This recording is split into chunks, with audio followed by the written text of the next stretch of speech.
এই ভিডিওতে আমরা যে রাইনোসেরাস তথা গন্ডারকে তার বাচ্চা সমেত এক বিস্তীর্ণ জমিতে ঘাস খেতে দেখছি তা গ্রেটার ওয়ান হর্ন রাইনো বা ইন্ডিয়ান রাইনো এবং জায়গাটা আসামের কাজিরাঙ্গা ন্যাশনাল পার্ক। প্রসঙ্গত, গ্রেটার ওয়ান হর্ন রাইনো শুধুমাত্র ভারতের আসাম এবং নেপালের দক্ষিণ অংশে দেখতে পাওয়া যায়, যার 90% দেখতে পাওয়া যায় আসামের কাজিরাঙ্গা ন্যাশনাল পার্কে। এই বিষয়ে এটা বলা প্রাসঙ্গিক যে পৃথিবীতে মাত্র দুটো মহাদেশে 5 ধরনের রাইনোসেরাস বা রাইনো তথা গন্ডার দেখতে পাওয়া যায়। এই দুটো মহাদেশ হলো আফ্রিকা এবং এশিয়া, এবং গন্ডারের 5 প্রকার হলো black rhino, white rhino, greater one horn rhino, lesser one horn rhino বা জাভান রাইনো এবং সুমাত্রান রাইনো।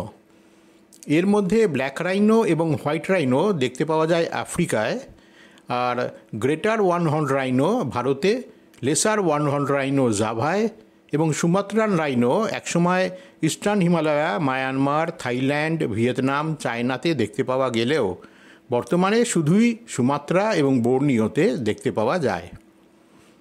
বর্তমান পৃথিবীতে গন্ডার এক সাধারণ থেকে অতি বিপন্ন প্রাণী।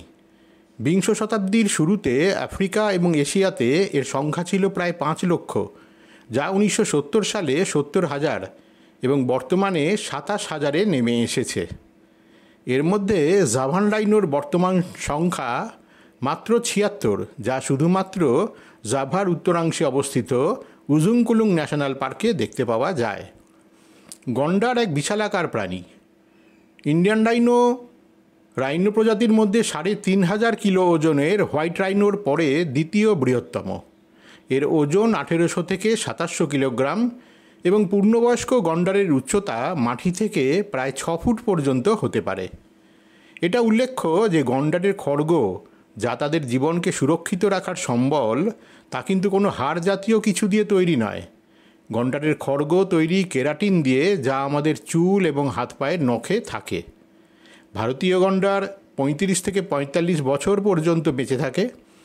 গন্ডারের মূল শত্রু কিন্তু অন্য কোনো প্রাণী নয়, মূল শত্রু মানুষ। বাসস্থানের অভাব এবং মানুষের হাতে অকাল মৃত্যুই দীর্ঘদিন ধরে গন্ডারের সংখ্যা কমে যাওয়ার একমাত্র কারণ।